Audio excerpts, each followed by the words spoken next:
Ciudades Invisibles.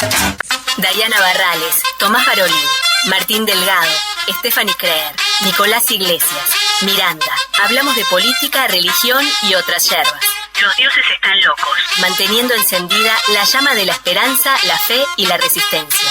Tú nos dices que debemos sentarnos, pero las ideas... Nicolás Iglesias Schneider está con nosotros, con sus dioses locos, que voy a admitir que ayer, cuando hice la placa del programa de hoy, me copé tanto poniéndole flores a cartel, que no sé si ustedes lo notaron, pero estaba tan florido, tan lindo, que me olvidé de poner que estaban los dioses están locos, así que 1000 disculpas, Nicolás.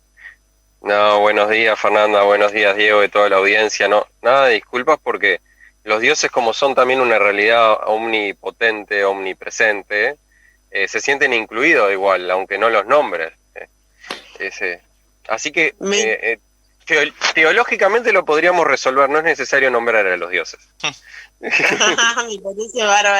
parece bárbara esa salida, pero quedaron preciosas las flores, Sí, espero que todos los compañeros lo hayan visto, el trabajo que hice de flores. Exactamente, Fernanda. A los dioses, algunos dioses especialmente les gustan las flores también, pero eso nos llevaría para otro lugar.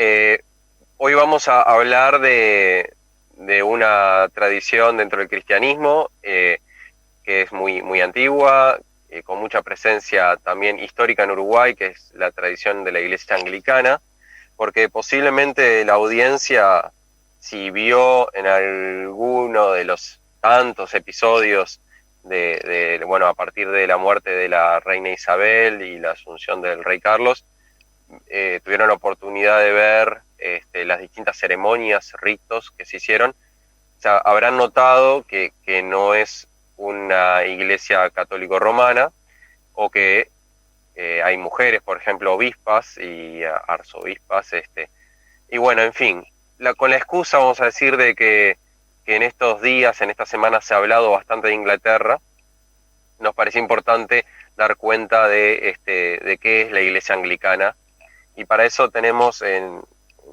esta conversación la presencia del reverendo Gonzalo Soria, párroco del Templo Inglés en Uruguay, en Montevideo. Buen día, Gonzalo. Buen día, Nico, ¿cómo andás? Muy bien, Gonzalo. Muchas gracias por recibirnos. La reina de Inglaterra, cabeza de la Iglesia de Inglaterra, no de toda la Iglesia Anglicana. Ella, mi primera corrección, que yo estaba un poquito confundido, pero bueno, ¿qué es la Iglesia Anglicana y cómo surge? Y bueno, danos un poco de contexto histórico de cómo surge la Iglesia Anglicana. Bien, vamos a hacer un resumen medio grotesco, digamos, de la Iglesia Anglicana. La Iglesia Anglicana surge en la Edad de la Reforma y surge a través de un proceso que comienza con el rey Enrique VIII y su separación de Roma en 1530 y algo, y termina con la reina Isabel I, que siempre yo los invito a ver la película de Elizabeth, la reina virgen, que en 1615-16, no recuerdo ahora la fecha precisa, da el acta de uniformidad, donde dice la Iglesia Anglicana es una iglesia católica y reformada.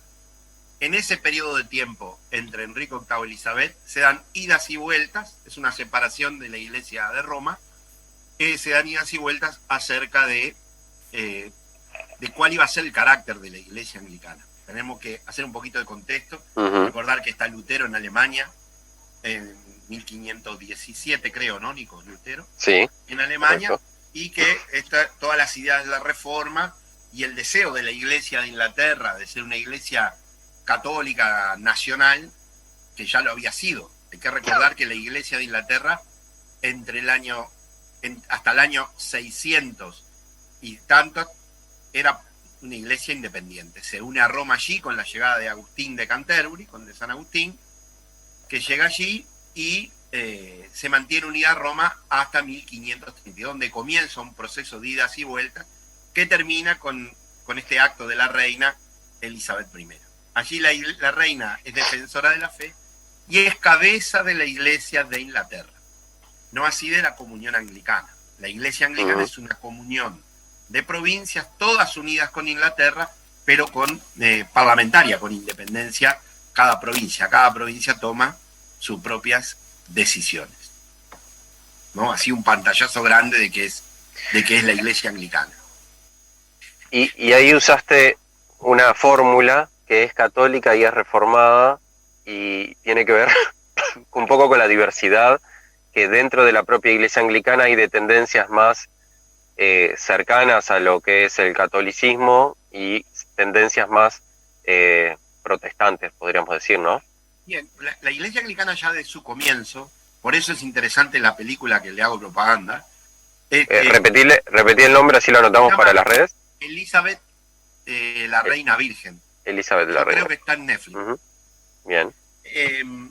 Allí, desde el comienzo, hay dos tendencias que sobreviven hasta hoy, ¿verdad? Una tendencia o una corriente de la Iglesia más reformada, más protestante, más evangélica, y una tendencia de la Iglesia más católica. Es decir, cuando se separa de Roma, algunos buscan restaurar una catolicidad o el catolicismo y otros buscan ya la reforma. Y así la Iglesia convive con la unidad en la diversidad y encontramos dentro de la comunión anglicana, que estamos en unas 44, 45 provincias a nivel del mundo. Una provincia, para entender, una provincia es una región que puede ser, Brasil es una provincia por su tamaño, todo el sur de América, el cono sur, es otra provincia. Nosotros somos la provincia del cono sur de América, junto con Argentina, norte de Argentina, Paraguay, Bolivia, Perú, ¿no? En la medida que se desarrolla se van armando provincias, ¿no? Entonces la Iglesia anglicana guarda como la unidad en lo diverso, una tendencia más hacia lo católico, más una iglesia más anglo-católica, una iglesia más anglo reformada, o más anglo-protestante, o más anglo-evangélica, ¿no? Y Gonzalo, y a la iglesia anglicana es una de las más, en verdad es la iglesia más antigua después de la iglesia católica, o sea, es la primera iglesia no católica que es instalada en Uruguay. En 1841 creo que se pone la piedra fundamental y en 1844 se instituye el templo inglés. Contanos un poco de la primera presencia anglicana o cómo se desarrolla el anglicanismo en el siglo XIX, porque es una de las primeras presencias, digamos, como dije, no católicas en Uruguay y en Sudamérica. La iglesia anglicana en Uruguay llega a través del comercio, llega junto con los emprendedores británicos, digamos, ingleses, y se comienza a establecer en principio como una capellanía, ¿verdad? Porque a veces todavía en Uruguay, por el desarrollo de la iglesia, la gente asocia ser anglicano a lo inglés, como si dijéramos, para ser católico romano hay que ser italiano, cuando en realidad la iglesia anglicana es una forma de vivir el cristianismo o una tradición dentro del cristianismo. No hace falta ser inglés para ser anglicano. Entonces se comienza a desarrollar allí en torno a 3 lugares que a veces la gente no conoce. Fraiventos, donde a partir del frigorífico Anglo se tiene una capilla que se inaugura en 1869, en Salto, que se inaugura en 1878, y Montevideo en 1844. Era parte de la provincia del sur. El obispo un tiempo estaba en lo que hoy se conoce como las Malvinas, después pasó a residir en Buenos Aires y desde ahí se atendía toda la zona. Se atendía desde allí toda la zona. Hasta que después fue tomando de venir alguien una vez por mes, la comunidad fue creciendo, alguna gente ya de habla hispana, uruguayos, comienzan a interesarse y a vivir el anglicanismo, y en 1988 se separa de Buenos Aires y se funda, se crea la Iglesia Anglicana del Uruguay, ¿verdad? Hay que recordar que la catedral, que es el templo inglés que todos conocen, estaba enfrente, ¿no? Donde está ahora, estaba en la Rambla, enfrente, y en 1934 se tira abajo se tira abajo literal. Si alguien visita un dial de inglés, está la foto del momento que cae el frente y se construye donde está hoy. Se trae todo el mobiliario original, se guardan los vitros, se guarda todo, pero la construcción actual es de 1935. Y entonces allí comienza un desarrollo propio de la Iglesia Anglicana del Uruguay, con distintas parroquias, misiones, y bueno, y vamos llegando los uruguayos. Por ejemplo, yo llegué ¿sí? a la Iglesia Anglicana, soy de tradición católica romana, y llegué a la Iglesia Anglicana en el año 1995, ya con 25 años. Sí, interesante. Yo después les voy a compartir, un día hice una investigación para la maestría sobre la presencia protestante en el siglo XIX en Uruguay, y es interesante también ver cómo el anglicanismo se van desarrollando estas capillas con la vía del tren, ¿no? Claro. El vínculo con el tren, con las empresas inglesas, que el tren era una de las más emblemáticas, ¿no? En los diarios de la época, porque los misioneros que estaban acá tenían que escribir.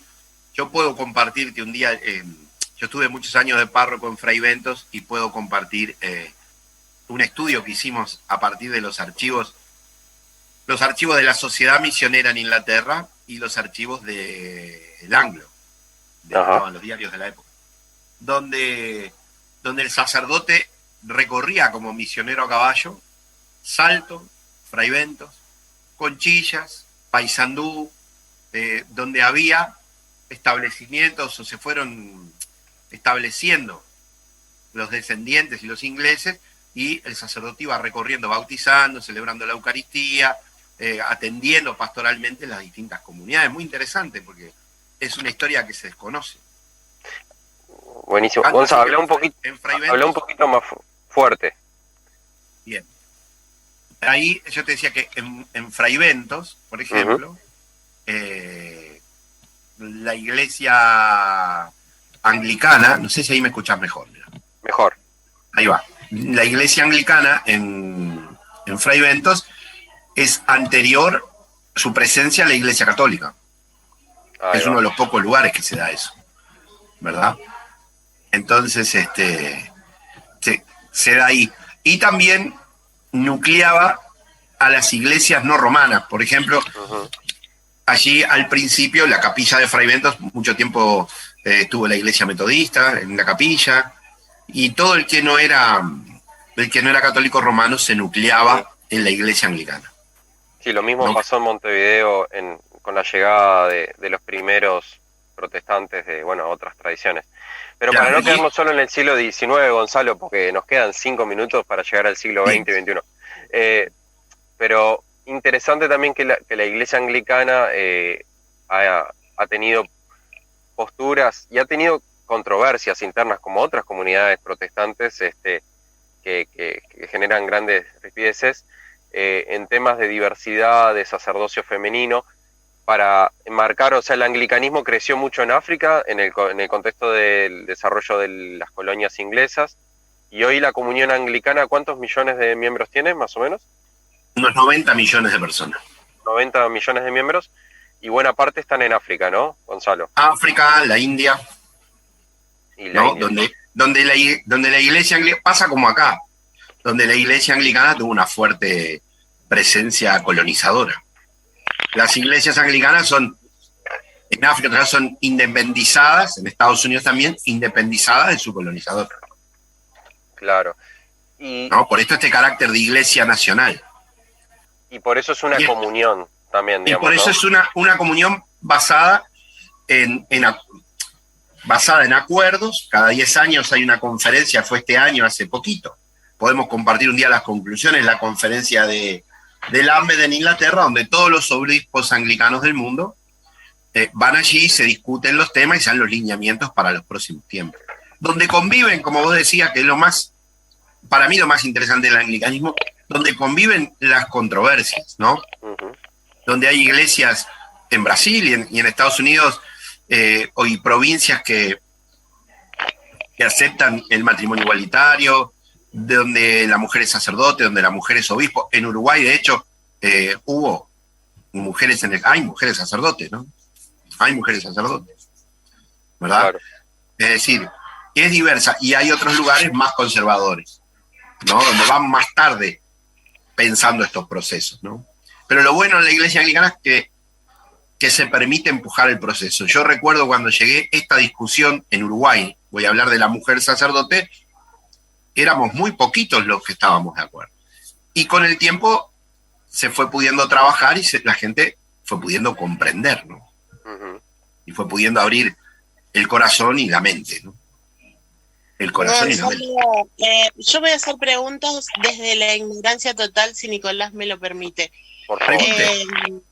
El templo inglés es el centro de la iglesia anglicana acá en Montevideo, por lo menos en la capital.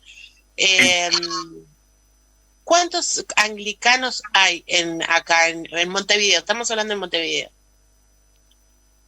Bien, sí, las dos cosas te contesto. Una, sí, es la catedral de la iglesia anglicana, es la catedral del templo inglés. Y anglicanos en Montevideo activos en este momento serán entre 80 y 100, que no van el domingo al templo inglés, ¿no? Gente que se sienta anglicana debe haber mucha más.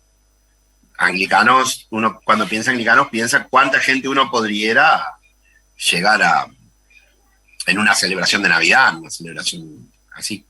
¿Y cómo sería ese paso para hacerse anglicano? Porque yo como atea conozco que en la iglesia católica te bautizan, haces la catequesis, tomas la comunión, y bueno, y ahí ya serías una persona católica apostólica romana.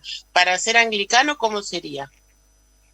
Bueno, yo te voy a decir como lo vivo yo.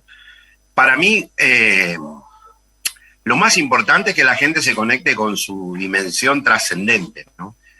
El anglicano ni rebautiza, ni...